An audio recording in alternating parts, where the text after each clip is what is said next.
Rodolfo Andrade, bienvenido. Tú tienes una historia, de hecho un currículum muy interesante porque tú estudiaste en Estados Unidos, ¿verdad? Lo que es desarrollo de economía y por alguna razón regresaste a México y continuaste tus estudios acá. Sí, yo estudié aquí en Mexicali, soy de Mexicali, aquí de Baja California.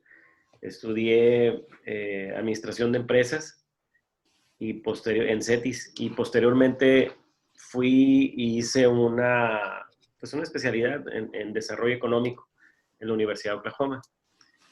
Y mi carrera profesional está más orientada al tema de la mercadotecnia. Entonces hice una maestría en mercadotecnia también.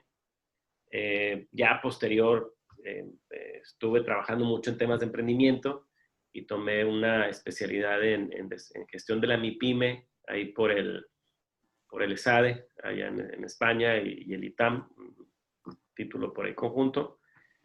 Y recientemente, pues estuve en el 2013, recientemente, pues para mí es recientemente, en la Universidad de Columbia en Nueva York, para ver un tema ya muy específico de Lean Innovation o de la validación del modelo de negocio. Entonces, son básicamente los estudios que hemos hecho aquí y fuera, pero muy orientados siempre a dos áreas, ¿no?, de profesionales. Uno es la promoción internacional, todo lo que viene siendo mercadotecnia, inteligencia de mercados y demás, y el otro el tema de emprendimiento, ¿no?, que son las dos áreas que me apasionan en lo profesional. Ok.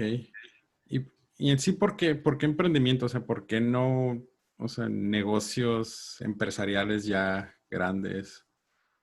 ¿Por qué el startup? Bueno, a lo mejor fue la formación. Yo vengo de una generación, soy generación X, ¿no? Entonces, nuestra generación nos tocó vivir muchos cambios en el país. En los 80s, México seguía todavía con una economía cerrada, aunque en la frontera teníamos la zona libre, pero en el resto del país pues había una economía cerrada. Entonces había muchos conceptos que no permeaban todavía en el país. Entonces por ahí, cuando estaba yo en la prepa, México entra al GATT, o que es la OCDE ahora, que es el primer esfuerzo de apertura del país, y con ese esfuerzo de apertura empezaron a permear ciertos programas de libre empresa. Entonces, para el mexicano, para la ideología mexicana, que era muy cerrada en economía, el estar recibiendo, y al hacer una economía cerrada, el emprendimiento se oprime, porque la economía cerrada genera monopolios. O sea, genera muy poquitas empresas que hacen cosas para todo el país, ¿no? Que era lo que vivíamos. Acuérdate, a ti no te tocó probablemente, pero pues es donde se industrializa el país, que para eso sí funcionó, pero también se crean grandes monopolios. Entonces, al momento de ingresar esta mentalidad, también empiezan programas de emprendimiento. Entonces ahí empezó una inquietud, así como tuvimos la inquietud hace unos 8 años cuando se genera el INADEM, que fue todo un tema de permear el concepto de emprendimiento en el país hace poco. También hay una ola muy importante ahí por finales de los 80s, cuando empieza a abrirse el país. Entonces, pues nos emocionamos los jóvenes y empezamos a ver que podíamos hacer cosas nosotros, ¿no? Entonces ese DNA lo fuimos desarrollando de la prepa en adelante y entramos a programas de emprendimiento. Mi primera chamba saliendo de la carrera fue encargarme de los programas de emprendimiento de CETIS Universidad. O sea, me encargaba de los programas de Tijuana, Mexicali y Ensenada. Y ahí me nació el amor y nunca lo he dejado. Entonces, siempre trabajé para otras empresas, por supuesto, pero siempre tenía la cosquillita de hacer algo yo y hacer algo yo. Entonces, eso me genera pues una pasión para el tema. Y pues bueno, pues así es como nace. También uno de mis hobbies más importantes pues es la educación. O sea, tenemos 28 años, 29 años dando al menos una clase. Y eso es padrísimo, es mi hobby, me encanta. Ahorita ya agarrando la onda a las clases virtuales. Sí. Pero sí, muy padre los últimos 14 años a nivel MBA, pero empecé dando clases de inglés en secundaria. Ok. Sí, sí. Me encanta, o sea, el ambiente académico y la responsabilidad que tienes al estar enfrente de un aula, pues es algo para mí muy importante. Entonces, ¿te ha tocado ahorita estar, bueno, desde hace rato, estar gestionando lo que son nuevos proyectos por parte de la universidad y también por el sector privado o solamente por la parte ¿Te refieres a proyectos emprendimiento? de emprendimiento? Ok. De las dos partes, por supuesto. Ahorita el tema de emprendimiento lo hemos desarrollado mucho últimamente en el tema, bueno, el tema personal, pues hemos emprendido varios negocios, pero en el tema ya de la formación de emprendedores, te decía, hace como 14 años empiezo dando, hace como 10 años, en la clase en MBA se llamaba Desarrollo de Plan de Negocio. Entonces, esa clase, pues, es una clase optativa en el MBA, entonces, poco a poquito fue posicionándose como una clase donde alguien que quisiera hacer algo entraba a la clase, ¿no? Entonces, podía desarrollar. Y por las edades del MBA, que son personas como de tu edad o un poquito más grandes, pues ya es personas que tienen pues una intención más seria de emprender. Entonces, la clase servía para poder dar ese seguimiento. En el 2013 principios, yo estaba en una etapa de que estábamos cerrando una empresa que habíamos emprendido y estaba preparando mi clase para el MBA. Entonces compro libros porque los leo y veo si pueden ser libros que pueda proponerle a mis alumnos de MBA que lean durante el curso. Entonces me llega a las manos un libro que se llama The Lean Startup, de Eric Ries. Es un libro pues ya famoso en su tema, Sí. y él platica mucho de lo que es la validación del modelo de negocio, ¿sí? La iteración y demás de los conceptos del modelo previo a hacer tu plan de negocio o previo a emprender. Entonces, me interesa mucho, lo estoy leyendo y la verdad, pues hasta la lagrimita se me salía de las babosadas que hicimos en la empresa que pudimos haber evitado. Pero bueno, pues no existía esta metodología. Y luego me llega a las semanas de haber leído el libro, me llega un artículo muy famoso en este mundo de Lean Innovation, que es Why the Lean Startup Changes Everything, ¿no? De Steve Blank en el Harvard Business Review, que es el artículo de portada. Entonces el libro más el artículo, dije, algo está pasando en el mundo de emprendimiento. Entonces me meto a la página de Steve Blank, que es el papá de todo este movimiento, y veo que va a ser un primer programa de capacitación para instructores en este tema. Ok. Entonces, me meto aplico, me aceptan, entonces me voy a la Universidad de Colombia y me da clases Blank y me da clases Osterwald, ¿ok? Que es el del Canvas. Qué Entonces, genial, ¿eh? regreso muy emocionado de cambiar el mundo y empecé y convertí mi clase de desarrollo de plan de negocio al Lean Startup, primero en MBA CETIS, ¿no? Entonces, ¿eso qué pasa? Pues a la vuelta de 2 años, de 7, 8 grupos, 30, 40 proyectos, pues me doy cuenta que pues, no estamos, por más que me asomaba ahí en Tijuana al edificio de posgrado, a las ventanas, pues no veía afuera del edificio ni los Alpes suizos ni el Silicon Valley, ¿no? Estamos en Tijuana, estamos en México, vivimos una realidad diferente y por ende las metodologías copy-paste no funcionan. Necesitamos adaptarlo a nuestra Sí. ideología cultural y a nuestro tema de entorno de negocios. Entonces, empecé a hacer una pequeña guía para mi clase. O sea, dije, no, pues es que tenemos que cambiar esto. Entonces, haciendo la guía para mi clase, me encuentro en México en el 2015, noviembre por ahí, en INADEM, porque estaba haciendo otras cosas, y platico con una de los directores, de la directora del área de administrativa financiera, no administrativa, finanzas, Adriana Tortajada, una mujer brillante que hizo el INADEM. Entonces me dice, le platico lo que traía, pero pues, y yo iba a otra cosa, pero le platiqué rápidamente esto, y me dice, ¿sabes qué? Me dice, necesitamos platicar, cancela sus citas de la tarde, nos sentamos a platicar. Me dice, lo que estás haciendo tiene mucho valor. Yo lo quise hacer con asesores gringos, pero no me funcionó. Entonces, lo que estás haciendo, ¿por qué no haces algo más formal? Aviéntate un libro, me dice, para que documentes todo. Y pues se me hizo bien fácil, ¿no? Y le dije, pues sí, órale, me lo aviento. Y empecé un proyecto de libro que 4 años después, en septiembre del año pasado, y un viaje fantástico para hacerlo, porque pues, conocí a muchísima gente de todo el país, entendí muchas cosas de lo que pasa en nuestro país en tema de emprendimiento, y generé una metodología que se llama Lean MX, que es la adaptación del Lean Innovation a México, con elementos nuestros, con elementos Ok. mexicanos. Y eso es lo que ahorita estamos trabajando mucho. O sea, desde el año pasado empezamos presentaciones, ahora y programas de train the trainer, o sea, de formar formadores en esto. Y ha impactado no únicamente al nivel estudiantil. Acabo de terminar un programa virtual para formadores de Puebla, de la UPAEP de Puebla, y estamos en medio de un programa. La UPAEP de Puebla, pues, es más bien un segmento más de educación universitaria y posgrado.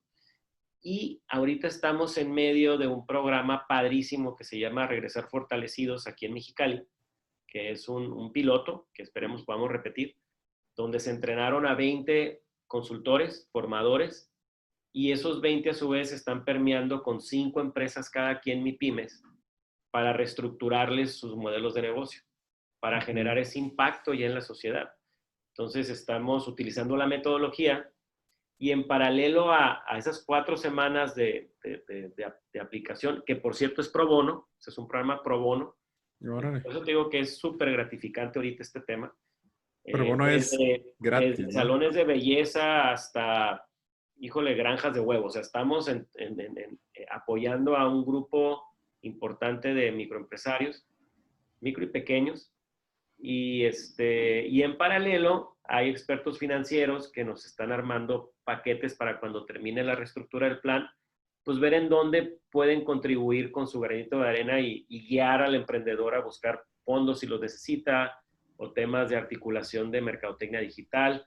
En fin, es un programa integral, muy padre, que bueno, ahí están las dos aplicaciones que tú me preguntabas, tanto en el lado educativo como en el lado de la vida real, ¿no? Ok, súper bien. Y fíjate, de hecho, te iba a preguntar lo de tu clase de, am, ¿cómo se llama? Estructura financiera, modelo financiero. Modelo de negocio, se Modelo, llama ajá. Desarrollo y Validación del Modelo de Negocio. De hecho, este es el libro. Este es el libro que sacamos. Ok, El libro comercial, ¿no? Emprende en México. Emprende en México. ¿Ese dónde lo podemos conseguir? Sí. Ese lo puedes conseguir en amazon.com.mx o en la página de Emprende en México. Ah, ok, ok, Es ok. muy fácil. Sí, pues el modelo de negocio, de hecho, te iba a mencionar, ¿no? Por ejemplo, el antes y después del Lean. Por ejemplo, algo que te dice el Lean Startup, ¿no? Es que ningún modelo de negocio sobrevive al primer cliente, ¿no? Entonces, prácticamente lo tienes que cambiar luego, luego, ¿no? Su mismo nombre lo dice, debe ser esbelto, debe ser ligero y debe ser constantemente cambiante y adaptable, ¿no? Lo que pasa es que tradicionalmente nosotros habíamos emprendido en base al plan de negocio. Y el plan de negocio es muy bueno para guiar, pero no es bueno para emprender. El plan de negocio, cualquier plan, Es para inversionistas, ¿no? por ejemplo, tú que eres ingeniero, ¿no? Sí, Tú que eres ingeniero, cualquier plan es un plan de ejecución. O sea, haces un plan trimestral de producción, haces un plan de manufactura, entonces son planes que se ejecutan. Pero cuando tú estás emprendiendo, estás en una etapa diferente de la vida de la empresa. No puedes tú pensar que lo que tú crees sin validar, sin evidencia, va a ser lo que va a suceder. Entonces, la mayoría de los planes para la etapa de vida de emprendimiento, de startup, no funcionan porque son hipótesis no probadas, ¿sí? claro. Entonces, no es lo mismo una empresa consolidada como la que puedes trabajar y que ya está funcionando y que pueden hacer planes con relación a experiencias previas, a una empresa que está apenas formándose y que está en una etapa bebé y que apenas está aprendiendo y que apenas está buscando lo que quiere ser. Entonces son otras herramientas que necesitas. Entonces el plan de negocio sí funciona, pero funciona para otra etapa de la empresa, no para emprender. Ujú. Entonces, ¿por qué? Porque también el plan lo haces en tu casa, lo haces en tu oficina, lo haces en lugares adentro que no estás tocando los elementos que necesitas tocar para poder validar tus hipótesis. Entonces es Oye, bien interesante porque cuando lo platicas se oye muy con sentido común. Por ejemplo, hacer un proforma financiero, ¿no? Que tú decías, no, pues yo voy a vender, voy a fabricar celulares o voy a fabricar lo que sea. ¿Y cuántos vamos a vender en enero? No, pues ponle 10. Y luego, ¿y cuántos vamos a vender en febrero? Pues ponle 12. Y luego, entonces, y así lo haces, ¿no? Y así te sales a pedir dinero, pues, a los bancos y demás. Pues obviamente es algo como tú lo dices, el primer modelo de negocio que haces, el primer lienzo que haces, el primer canvas, está mal. Es lo que le digo siempre a mis estudiantes y a las MIPYMES que asesoramos o a los emprendedores. Les digo, miren, no se preocupen, relájense. O sea, lo que hacen ahorita va a estar mal. O sea, no tiene que salir perfecto. Entonces, suelta tu imaginación, llena tu lienzo y vamos a hacer un proceso de validación y de iteraciones ágiles, porque pues es Agile Development al final de cuentas, ágiles con experimentos y vas a regresar y vas a decir, ah, canijo, pues lo que yo pensaba aquí, pues no es lo que es cuando ya toqué mercado y ya salí. ¿Cuánto te cuesta eso? Te cuesta mucho menos que te vayas y abras la empresa, inviertas y luego te truene a los 2 años, ¿no? sí. Sí, se supone que lo testeas con MVP, ¿no? Algo Ese que... es un producto mínimo viable. El producto mínimo viable lo que es un vehículo de aprendizaje. Entonces, el producto mínimo viable, ¿qué es? Bueno, pues si yo voy a hacer una pluma, pues a lo mejor no le pongo los colchoncitos y no le pongo todas las marcas y todo, y hago una pluma lo más esencial posible, y esa la saco a pasear. Yo les digo, saquen a pasear su MVP, sácalo a pasear, pues para que regrese con información y la gente te va a decir, ah, pues mira, ponle este colchoncito y a mí me gusta esto y empiezas a agregarle, ¿sí? Las cosas. No haces un producto perfecto y luego lo sacas a pasear. Haces un producto que demuestre las funciones. Ahora, un MVP puede ser un prototipo o puede ser una imagen. Puede ser que no tengas que hacer el producto, simplemente vas a mostrar lo que el producto hace por ti. Entonces, ese es otro tipo de MVP. Entonces, hay diferentes tipos de productos mínimos viables para poder generar esa información que tú necesitas para poder tomar decisiones y cambiar los elementos de tu modelo. Oye, platicabas de los proyectos anteriores antes del Lean, ¿no? Como tu vida antes de Lean. ¿Recuerdas como algunos de los como fracasos que tuviste en el camino? Sí, sí, fracasos hemos tenido muchos. Bueno, en tema, te voy a platicar un ejemplo, y esto es algo que lo pongo inclusive de ejemplo en el libro, en algunas cosas, y lo platico mucho en mi clase. Una empresa que tuvimos, que fue una empresa que como todos, una empresa con un potencial muy grande, o sea, una muy buena posibilidad, porque todos los que emprendemos, pues nos emocionamos, ¿no? Y decimos, no, híjole, es que este va a ser, ¿no? Y, y cuando eres emprendedor serial y andas emocionado con un chorro de cosas, de hecho los emprendedores, así como tú y como muchas personas, pues el emprendedor, su high o su emoción la obtiene cuando ven a hacer su proyecto, ¿sí? El emprendedor no es muy bueno para operar ni para administrar, es muy bueno para generar. Entonces el emprendedor tiene una personalidad integradora, o sea, tú quieres que las cosas sucedan. Y una vez que suceden, como tu podcast, pues te emocionas cada vez que lo ves que va creciendo el bebé y todo este tema. Pero a lo mejor tu interés no es, hoy tengo que pagar lo administrativo y lo contador, o sea, esos no son tus rollos, ¿no? Entonces así pasa en el emprendimiento. Entonces, nosotros hicimos una empresa, 3 socios, que estábamos en el tema de la conversión de autobuses. O sea, hacíamos el autobús en base a un chasis.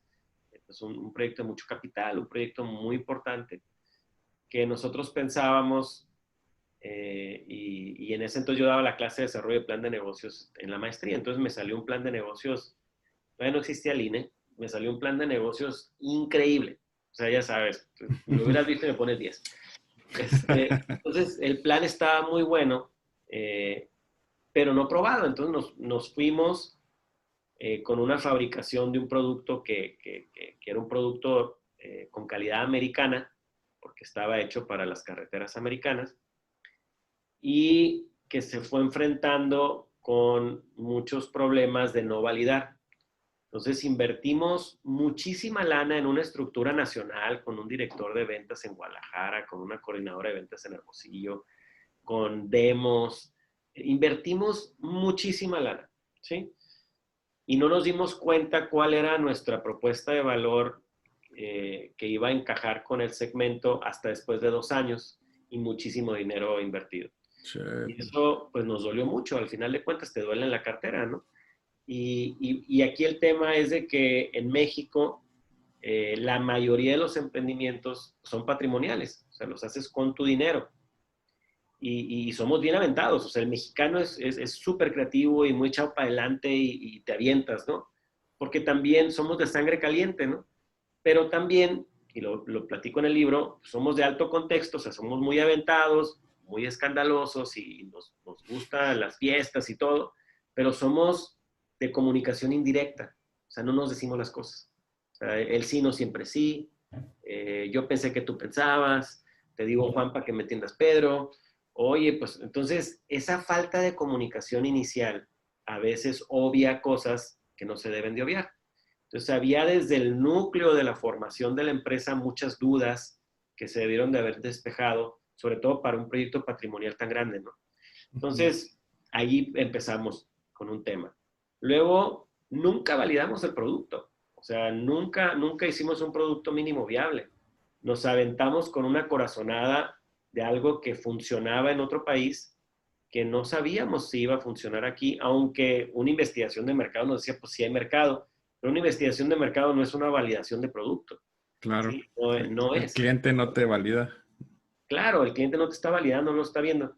Entonces, si hubiésemos nosotros, le hubiera sacado una foto al producto que ya estaba corriendo en Estados Unidos y se lo hubiera mandado a mis posibles clientes, me ahorro $400,000. O sea, de ahí me hubieran dicho, no, ese no me gusta. Ah, ok, pues vamos para atrás.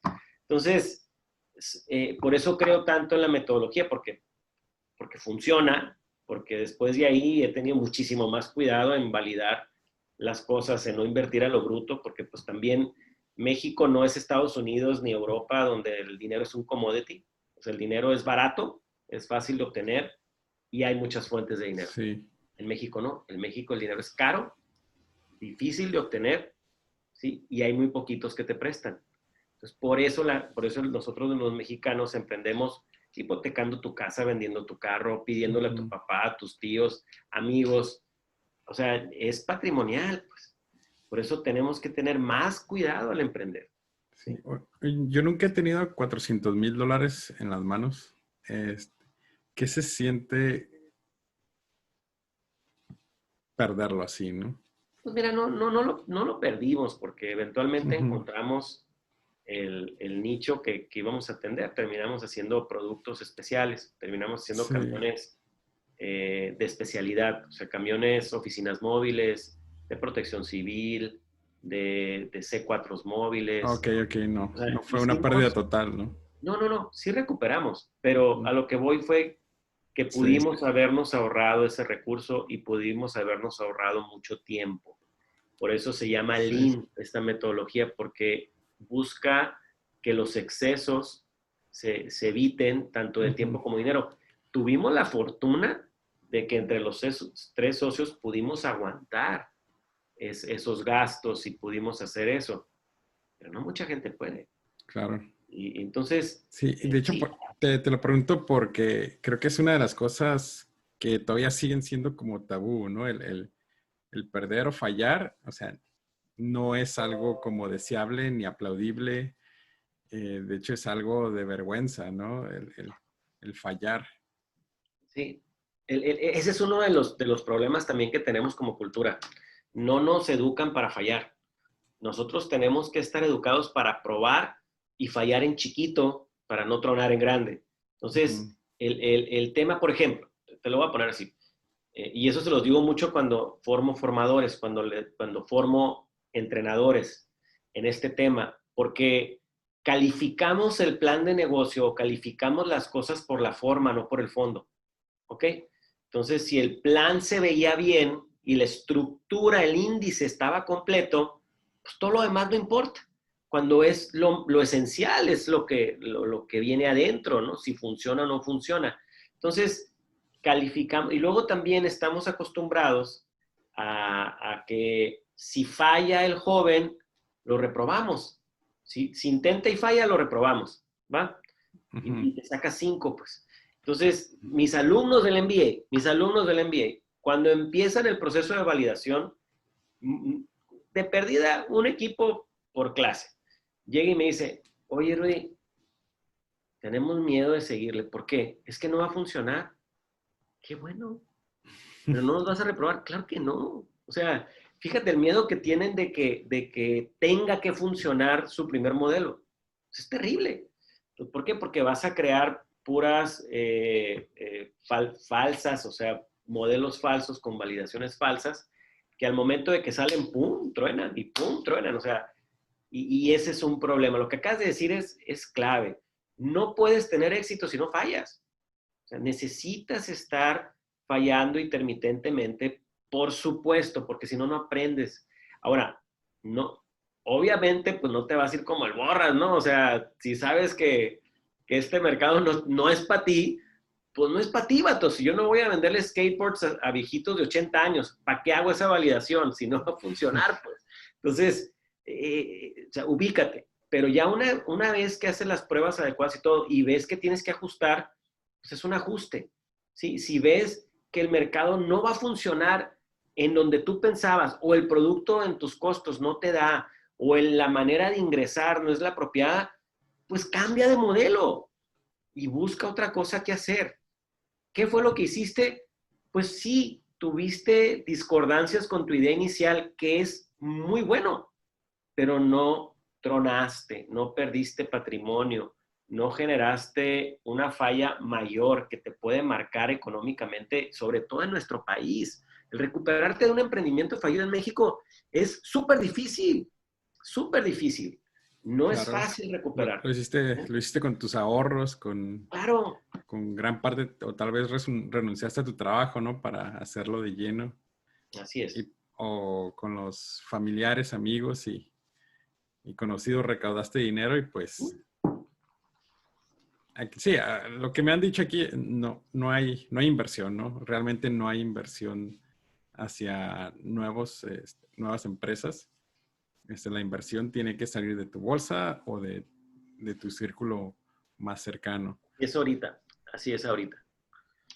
Y ahorita los proyectos que ustedes que están asesorando, o sea, ¿cuál es como el potencial que ven? ¿O cuáles son como un poquito más allá como del hecho de conectar con empresa y emprendedor, ¿no? Eh, de la misma, afortunadamente ya llevamos más o menos como unos 6 años en el proceso de impartir. eh, eh, y a lo largo de esos años siempre es bien gratificante el que después te hable un emprendedor que estuvo en tu clase o que lo consultaste por fuera y te habla ya cuando está abriendo su negocio y mejor aún cuando pasan 2, 3 años y te dice, oye, fíjate que gracias a que hicimos esto, nos está yendo así, así, así, así. Eh, hay muchos ejemplos. Yo creo de hecho hay hasta estadística, ¿no? O sea, ahorita el rango de éxito de supervivencia, vamos a decir, después de 2 o 3 años, que es lo que se mide normalmente. Si emprendes con el plan de negocio o emprendes sin el plan de negocio, más o menos traes un grado de supervivencia entre el 25 y 30% después de los primeros 2, 3 años. Depende de la industria y del sector al que te vas a abocar. Con la metodología Lean o Lean Innovation ya hay estadística porque lleva, pues no sé, lleva 7, 8 años que se está aplicando. estás más o menos bateando entre un 48 y 60% de grado de éxito. Entonces, sí es un factor determinante importante y tiene su sentido, pues. O sea, no es lo mismo salir con un plan de negocio no probado, que sería como tu primer lienzo, a salir con un lienzo validado o el canvas validado en todos los elementos y haber pivoteado o haber eliminado el modelo totalmente, porque nomás tienes esas opciones. O le modificas unas cositas o le cambias radicalmente tu propuesta de valor o eliminas porque no es negocio. Entonces, eso hace que los que pasen por ese proceso tengan más posibilidades de sobrevivir. Ok, ok. Y ahorita solamente manejas emprendedores y empresarios de Mexicali o también de las otras ciudades No, hemos cercanas. estado por todo México ahorita. Estuvimos presentando el libro presencialmente, pero pues ya después de febrero ya se acabaron las presenciales. Pero sí alcanzamos a viajar bastante, Guadalajara. En Guadalajara lo presentamos un par de veces. Una fue, hay una aceleradora, makerspace, incubadora padrísima que se llama Connectory. De hecho, es mi base, y que es de Bosch, de la empresa Bosch, la Ok. alemana. Ujú. Tienen ahí un corporativo muy grande y tienen un piso precioso, enorme, donde hacen un tema de investigación y demás. Entonces ahí presentamos el libro con su área de innovación. Estuvimos en la Ciudad de México presentándolo 3 o 4 veces, Yucatán, Sinaloa, Mexicali, Tijuana, Ensenada. ¿Dónde más estuvimos? Monterrey. Entonces, y había otras 10, 15 presentaciones este año, nada más que pues, no se han podido hacer. Ujú. Las hemos hecho podcasts virtuales y webinars y seguimos trabajando en eso. Mira, hay varias cosas. Tu podcast que está dirigido al tema de ingeniería, es muy importante que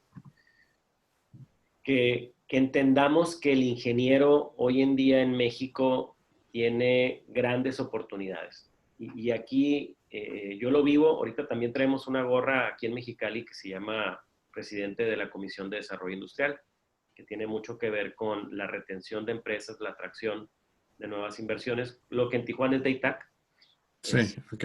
es el símil. Y es un puesto honorario, pero estamos muy, muy involucrados en el tema de la industria.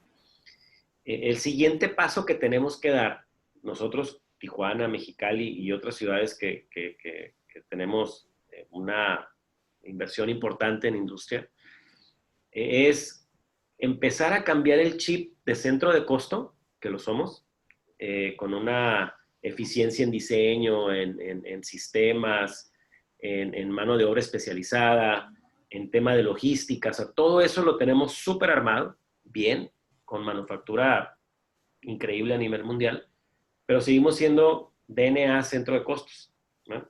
No quiere decir que lo vamos a cambiar de la noche a la mañana, pero tenemos que, con las capacidades y el talento humano que tenemos, que tú ya has visto, tus compañeros y amigos tuyos, y imagino que has entrevistado a varios emprendedores que salen de la industria de exportación y que abren sus propios negocios, ¿sí?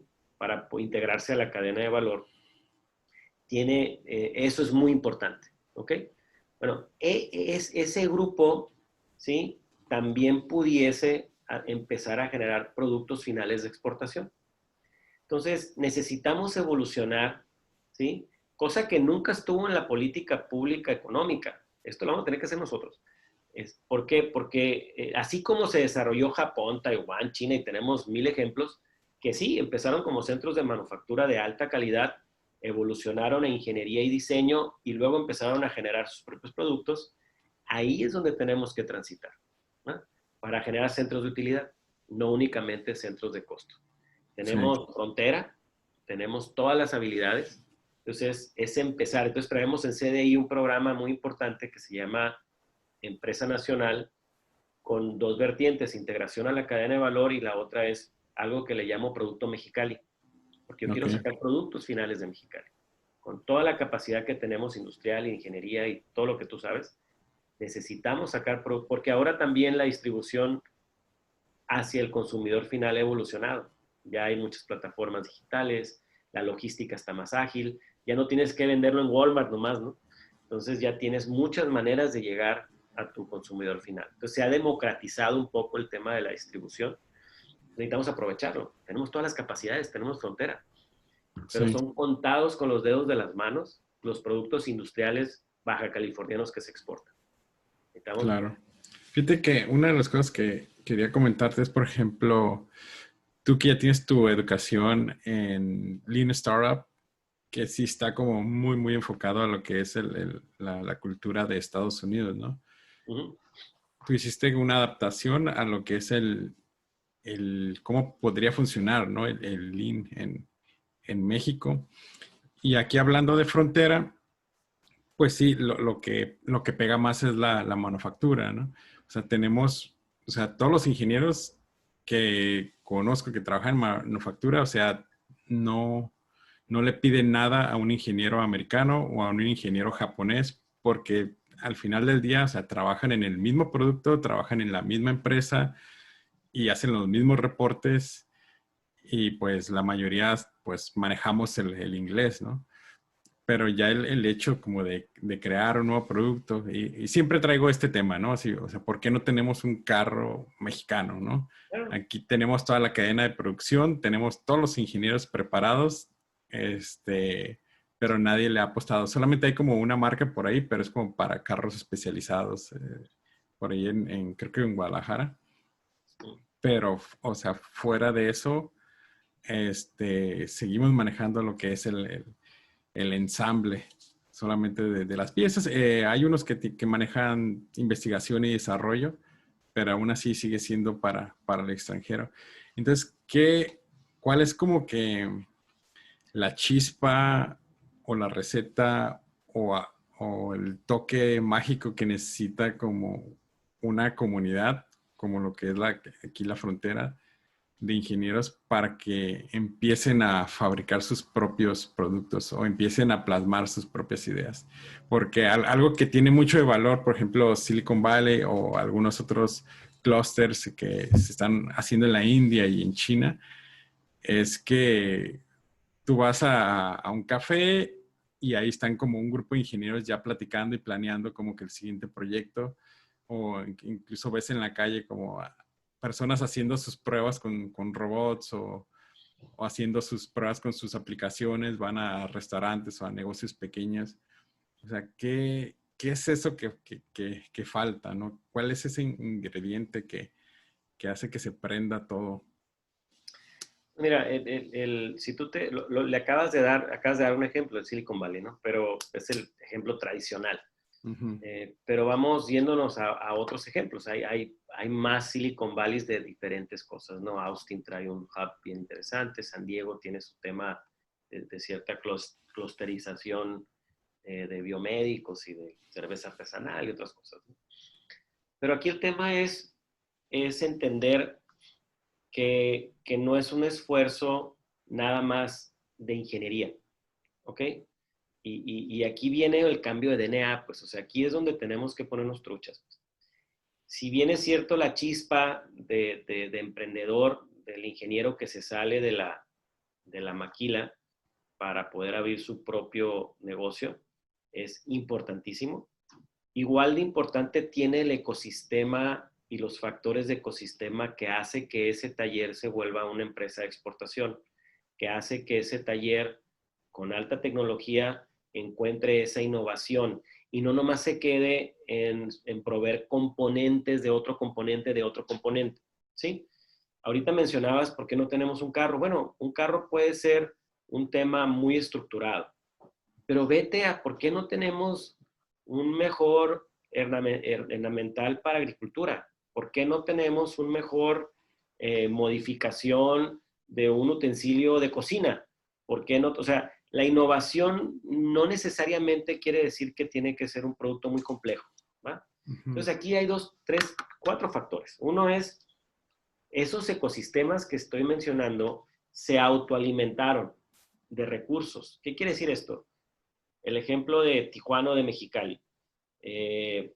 yo tengo a lo mejor un expertise muy fuerte en tema en Mexicali de agricultura y a lo mejor en Tijuana de temas industriales o de diseño y demás. Pues los grandes en eso mexicanos arman un grupo y se le llama Grupo de Capital Emprendedor en Agricultura. Voy a poner el tema en Mexicali, ¿no? Entonces, en México no hemos podido formar Venture Capital, ¿sí? Estamos en pañales. Entonces, esas regiones que son exitosas generan sus grupos que le meten, esa región le mete lana para que su emprendedor, ¿sí? Siga siempre revitalizando el sector que a ellos les interesa. Entonces sería padrísimo, ¿por qué no? Que los 5 más importantes agricultores de Mexicali, o 2 o 3, o los que sean, armen un fondo de $3 millones y digan, oye, pues vamos a apoyar a 10 proyectos de innovación que a mí también me conviene. O sea, ¿por qué? Porque vamos a traer ideas nuevas, gente nueva, donde hay ingenieros que nos digan, oye, ¿por qué no hacemos esto? ¿Por qué no implementamos esta tecnología y demás? No estoy hablando de un sector. Y se empieza a autoalimentar y empiezan a salir temas, porque todo lo demás ya lo tienes, ya sabes cómo exportar. Bueno, entonces, ¿cómo le haces para revitalizarlo? Lo otro es que el ingeniero necesita complementar sus habilidades con el soft skill de un mercadólogo, ¿sí? Necesitan integrarse esas dos partes para que el ingeniero tenga la posibilidad de entender el mercado y generar esa propuesta de valor que va a encajar en ese mercado. Pero así como al mercadólogo no le puedes pedir que sea ingeniero, al ingeniero no le puedes pedir que sea mercadólogo. Entonces necesitan integrarse, ¿sí? Esos equipos integrales para que después se complementen, ¿no? Y esos son los ecosistemas, pues el ecosistema financiero que apoya él mismo y el sistema de integración. Y luego, pues ir a mercado. ¿Cómo vas a hacer ese go-to-market, ¿no? ¿Cómo vas a hacer esa última milla? ¿Quién te va a distribuir? ¿Dónde está el negocio en la cadena? ¿El negocio está en la innovación, el diseño o el negocio está en la distribución? Porque la curva de valor, la más baja, es el ensamble, ¿sí? Uh-huh. El diseño es de lo más alto, luego baja a tema de implementación, de manufactura, ensamble, y luego empieza a subir en distribución y en mercadeo al punto final. Es la curva de valor. Entonces, te doy un ejemplo que le platico aquí a mis amigos. Me tocó, pues, como siempre ando saliendo a promover, hace como año y medio estaba visitando a un posible cliente, porque yo tengo una planta de acabados, de pintura, y de pulimos y hacemos acabados, powder coating, líquido y demás. Ok, sí. Pues buscando mercado, voy a una planta en Riverside, una planta de un mexicoamericano. Entonces llego a la planta y me acompañan un amigo que tiene una empresa de metal mecánica y mi gerente de la planta de pintura, ¿no? Entonces llegamos, una planta muy bonita, o sea, una planta grandecita, unos 7,000 metros, tilt-top, el edificio muy padre. Llego y sale un camarada que se parece al cochiloco, hombre, el que sale en las películas, este señor así, grandote, así, barbón, muy buena onda, tatuado y todo, y dice, ¡oye, pásenle! Pues ya nos pasa a la sala de juntas y él hacía o hace accesorios aftermarket automotriz, o sea, piezas para los pickups, los 4Runners, los Polaris y demás, accesorios. Entonces tenía en su mesa de la sala de juntas como 10 cajitas con sus piezas, ¿no? Entonces dice, pues ustedes vean a ver qué me pueden hacer. Pues ya andábamos viendo, oye, pues yo puedo pintar esto, y platicando entre nosotros qué sí podíamos hacer. Entonces ya terminamos de ver y muy amable el señor se había brincado el cerco de Michoacán y pues ya sabes, como todas las historias de muchos de nuestros parientes, ¿no? Órale, qué padre. O allá y demás, y pues ahorita tenía una empresa muy exitosa, muy orgulloso de ser mexicoamericano, o sea, muy orgulloso, muy contento de que los mexicanos fuéramos y él atenderlos. Y bueno, pues le digo, bueno, ¿y qué haces aquí en este edificio? Le digo, ¿qué proceso tienes? Déjate enseño. Entonces pasamos a una sala grande y tenía como 12 computadoras, grandotas, esas de pantallas o pantallas dobles, y me presentó a un ingeniero, me dice, él es mi ingeniero en diseño, también otro chicano, ¿no? Y tenían como unos 10 personas diseñando. Y me dice, no, me dice, es que aquí yo diseño las piezas, porque los carros van evolucionando y yo necesito cambiarle cositas a las piezas o agregar una nueva. Y aquí este es el área de diseño. Ah, puta, qué fregón, ¿no? Luego nos pasa a otra sala y había 6 computadoras y estaban en friega unos chavos, ¿no? Le digo, ¿y aquí qué haces? No, esta es mi área de mercadeo. Entonces, aquí, como yo subo mis piezas a plataformas como eBay, como Amazon, como Alibaba, como otras especializadas, pues yo tengo aquí chavos subiendo producto, tomando las órdenes, y pues yo también como vendo de diferentes marcas, y si inventé marcas, me dice, yo inventé marcas, ahí, si va para Australia le puse la marca Canguro, no me importa. Inventé marcas, entonces andan viendo de dónde vienen, y esta información la pasan a mi área porque era un almacenzote, ¿no? Uh-huh. ¿Y qué hace? ¿Y en el almacén qué es? Pues es un centro de distribución, me dice, de empaque. Entonces pasamos y había muchas mesas de trabajo y estaba la gente empacando y sacando las piezas y pues ya llegaban los camiones de UPS o de Amazon o la que fuera por las piezas, ¿no? O sea, era un área logística nada más. Y digo, ¿y la manufactura dónde la haces? Pues donde sea. Donde me la hagan, me dice. Tengo Okay. muchas, fue China, donde sea, algunas cosas de México, o sea, donde me la hagan. Dice. Puta, pues me dio la lección de vida, ¿no? Salimos de ahí y ya nos despedimos y pues muy buena onda el señor. Cierro la puerta y volteo a ver a estos amigos y les digo, puta, estamos bien retontos, ¿no? A verles. Este señor, nosotros 3 les digo, tenemos MBA, ¿verdad? No, pues sí. Este vato no tiene high school. No hizo high school. Te lo puedo apostar que no hizo high school. Y tiene los 2 áreas de valor, el diseño y la venta. La manufactura no le importa, ¿eh? ¿Cuánto vamos a ganar nosotros por pintarle esa piececita? ¿Y cuánto vas a ganar tú por hacerle ese otro metalito? Peanuts. Man, yo creo que ni paga la gasolina, ¿eh? O sea, realmente Es el él ecosistema, vato. sabía lo que quería, ¿no? Es como sea, pero que salga ese producto y que se venda. Él cuando se cruzó a Estados Unidos no sabía lo que quería. Sabía que iba a chambear. Uh-huh. 30 años después se dio cuenta de lo que era el negocio, ¿no? ¿Por qué? Porque el ecosistema lo fue guiando. Ahora, él también tiene mucho mérito, por supuesto, Uh-huh. pero ve el DNA que trae. Trae Sí. un DNA de centro de utilidad, no de centro de costo. Necesitamos cambiar a ese DNA. Y tenemos todo. Tenemos más que en Estados Unidos. ¿Sí? Tenemos más creatividad, tenemos mejores sistemas, hacemos manufactura más eficiente. ¿Qué nos falta para hacer el pochito?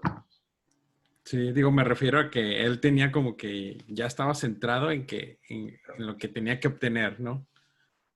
¿Cómo lo obtenía? Pues como fuese. ¿Eh? Ok, ok, ok. Porque digo, o sea, yo como ingeniero, o sea, así me dijiste, no, pues piezas de ocupa tornos, ocupa fresas, ocupa maquinado, ocupa No alguien tiene de nada de eso. compras. O sea, yo me estaba imaginando ya toda la cadena de suministro, de valor, los diseños, el ingeniero de materiales. Pero es como que, pues diseñenlo y que lo fabrique alguien más y nosotros lo vendemos y San se acabó. ¿Dónde saca más dinero? Sí, pues en lo que sale más es de las ventas al final En la del día. innovación que está haciendo, porque está Uh-huh. cambiando producto y siempre va a estar vigente, y en la venta. ¿Dónde lo haga? Pues no es su problema. Él no va a invertir en nada de maquinaria, capital ni bienes de capital. Es ahí donde yo veo la ventaja. Ya lo sabemos hacer aquí. Ya tenemos esto aquí. Nos falta y el diseño también lo podemos hacer, ¿eh? Uh-huh. Nos falta la otra parte, el ir al mercado. ¿Mm? ¿Cómo Y te hacer gustaría? cosas nuestras, no Sí, hacerle a todos los demás. ¿Sí? tal vez está por demás preguntar, pero, o sea, ¿cómo te gustaría ver la innovación en México en los próximos 5 años? De aquí a 5 años. Pues mira, que existe innovación y que entendamos qué es innovación. O sea, a veces pensamos que innovación es pura tecnología. No es cierto. O sea, no nomás es software, pues. A veces como que el término está muy ligado a software. Y digo, centros de innovación y está la raza en las computadoras. Pues no, un centro de innovación puede ser tan sencillo como un cambio en un proceso de metalmecánica, tan sencillo como hacer, sí, necesitas diseño y va a ser asistido por computadora, pero no es generar programas nuevos, pues. Claro que en el software hay mucha innovación, o sea, pero no es que todo el software es innovación, no sé si me entiendes. Innovación hay en todos los sectores, Sí. desde servicios, agricultura, ve el modelo de negocio. En 9 elementos, y yo le agregué 2 elementos, en todos los 11 elementos del lienzo puede haber innovación. Puede haber innovación en cómo distribuyes, en cómo cobras, ¿sí? En todas partes puede haber innovación. Entonces hay que entender que la innovación no es entender bien qué es innovación y no esperar a que el gobierno te la va a promover. Ese es un gran error en México. Nos esperamos a ver si hay un programa de CONACYT que vea mi proyecto. No, o sea, así no funciona el emprendimiento. Entonces, necesitamos evolucionar a eso. Y también entender que no puedes hacer innovación por innovar, tienes que hacer innovación para aplicar. O sea, si no hay un mercado, ¿para qué te estás haciendo esa innovación? Entonces ahí entra la validación. Entonces, eso es lo que yo veo que debemos de hacer. Y si lo hacemos bien, definitivamente en Frontera tenemos muchas ventajas. Podemos validar en mercados súper competitivos. O sea, y entonces hay cosas muy padres y hacen falta tantas cosas y todo lo importamos. Que dices tú, bueno, pues yo también pudiera hacer esto, ¿no? ¿Qué le recomendarías a alguien que quiere empezar, ¿no? Aparte de comprar y leer tu libro. Ah, bueno, uno que entienda por qué quiere empezar. Si es una desesperación por autoempleo, o Ujú. es un sueño, ¿sí? O es algo que él está viendo en mercado, que él está viendo como una posibilidad. El por qué es importante. Porque son diferentes escenarios. Cuando a todos nos ha pasado, cuando nos va mal y tenemos que trabajar y no te queda otra opción, eso se llama autoempleo. Y el autoempleo, por supuesto, es válido, pero no quiere decir que sea algo que va a ser satisfactorio emocionalmente para ti. Y tú para que puedas mantenerte y crecer e innovar y demás, necesitas apasionarte con lo que estás haciendo. Tu podcast no nació porque tenías que hacerlo.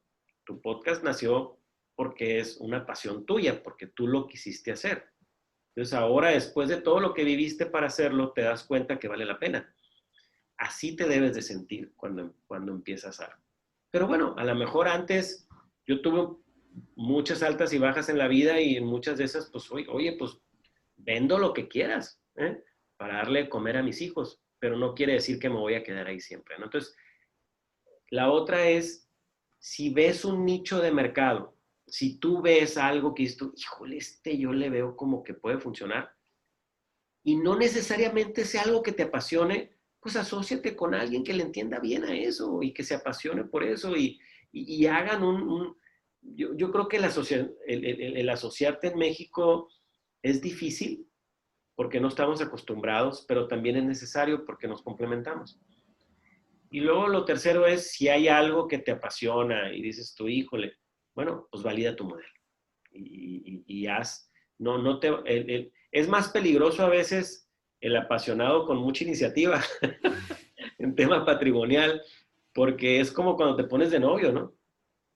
Y en la prepa, y ves a la chamaca, y es la mujer más hermosa del mundo, y quítate que ahí te voy y nadie te va a decir nada. Y el que diga que tiene un lunar en la frente, pues lo vas y le pegas, ¿no? Entonces, basta estar enfocado que a veces cometes muchos errores, ¿no?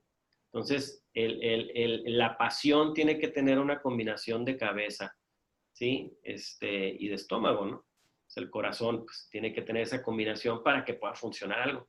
Entonces, si tienes algo que te apasiona, valídalo. No te vayas a la brava. Y ese es mi consejo básicamente. O sea, entonces, fíjate bien en qué etapa estás.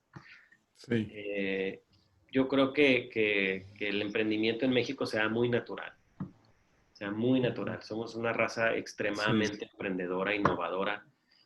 Nada más nos falta guiarnos mejor para que seamos más exitosos y entender, pues, si el emprendimiento es apropiado o va a ser sí. una empresa zombie, ¿no? O Ajá. va a tener éxito. Y algo que me dijeron una vez, que no lo mires como tu bebé, ¿no? Porque si no funciona, pues lo tienes que matar, ¿no?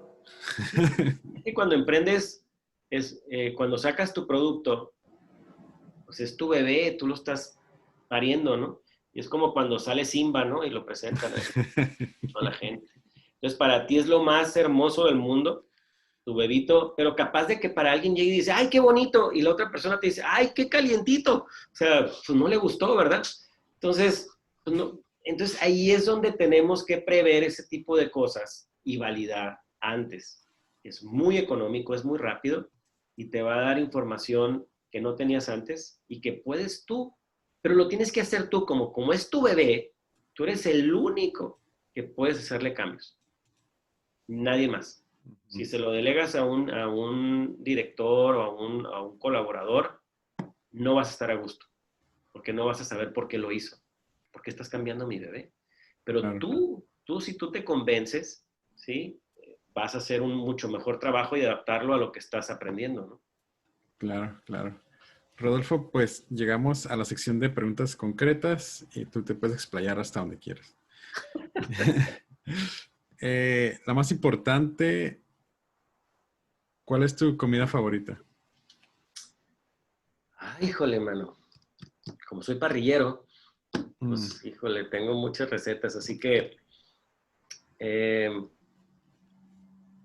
pues mira, me gusta mucho la carne, por supuesto, unos buenos short ribs, pues aquí soy de Mexicali y hay comida china muy buena. Fíjate, soy muy comelón, yo como mucho o sea, me gusta comer y experimentar. Entonces, al contrario, no le veo que haya mucha comida mala. O sea, la aburrida, la gringa no me gusta tanto. Me hace muy ujú. aburrida. Los desayunos más o menos, pero el resto de la comida como que de vez en cuando una hamburguesa, pero no. La comida gringa no me gusta, vamos a Sí, decir. ok. La mejor bebida. Hay una cerveza helada en agosto. Ah, era Una llamero. cerveza helada artesanal, riquísima, de las que hacemos aquí. Y obviamente una buena copa de vino. Yo creo que cerveza y vino para mí es lo que más me gusta. El mejor libro. Mi libro, no, no, esa es muy buena pregunta. Historias cortas, Edgar Allan Poe, me encantan las que me pongas. Soy medio clásico, Sherlock Holmes en lo que son aventuras. Leo mucho libro de contenido mercadológico, administrativo, de muchas cosas. Les recomiendo uno, One, es bueno. Es un libro para que te One thing. enfoques. One Thing, ajá. El libro, ay, pues ¿cuáles tengo aquí? Tengo varios que me han gustado. Híjole, es bien difícil decirte un libro, o sea, un libro único. Me gusta mucho uno que leí cortito que se llama The Monk and the Riddle, es El Mm, monje y la adivinanza. Un libro interesante de cultura administrativa, pero con un fondo muy, muy padre. En fin, ok, la verdad es que les puedo compartir muchos libros, sí, pero esos son libros que me vinieron a la mente, tanto de novela sí. como en este tema, ¿no? El mejor momento. Híjole, pues yo creo que están por llegar, ¿no? Yo nunca he sido de que ya es un producto, yo creo que la vida te da muy buenos momentos, eh, como el nacimiento de tus hijos, tu matrimonio, tu primera empresa, o sea, hay hitos, Ujú. pero si nos ponemos a pensar que somos un producto terminado y que ya vivimos nuestro mejor momento, creo que eso es peligroso. Entonces creo que los mejores momentos están por vivirse. O sea, así es como creo que tenemos que ver. Si pudieras regresar al momento en que terminaste la preparatoria, ¿qué cambiarías? Nada, la verdad, nada. Pues digo, la verdad es que eres un resultado de lo que tú hiciste y pues estoy a gusto. Digo, no, nunca, ya después de, a lo mejor te hubiera contestado diferente a los 35 años que ahorita. Pero yo creo que el arrepentimiento es un sentimiento muy estéril, no sirve para nada, pues no vas a cambiar nada. Entonces, yo creo que el aprendizaje es mejor. O sea, pues sí, le he regado un chorro de veces y hubiera deseado no haberla regado, pero no lo puedo cambiar. Entonces, por eso te digo, yo creo que hay muchas cosas para adelante. Mi consejo, pues en ese sentido es que viajen ligero, y viajar ligero, pues es no cargar con cosas. O sea, no vale la pena. Si pudieras enviarle un mensaje de WhatsApp a todos los mexicanos, ¿qué diría? Ay, qué interesante esa pregunta. Un mensaje de WhatsApp a todos los mexicanos.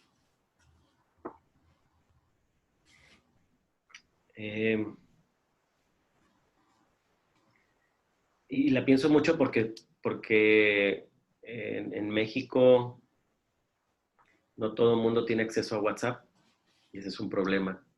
Sí. Pero porque no estaría hablando con todo México. Yo creo que México, si pudiera hablar con todos los mexicanos y mandarles un mensaje, uno sería que se eduquen.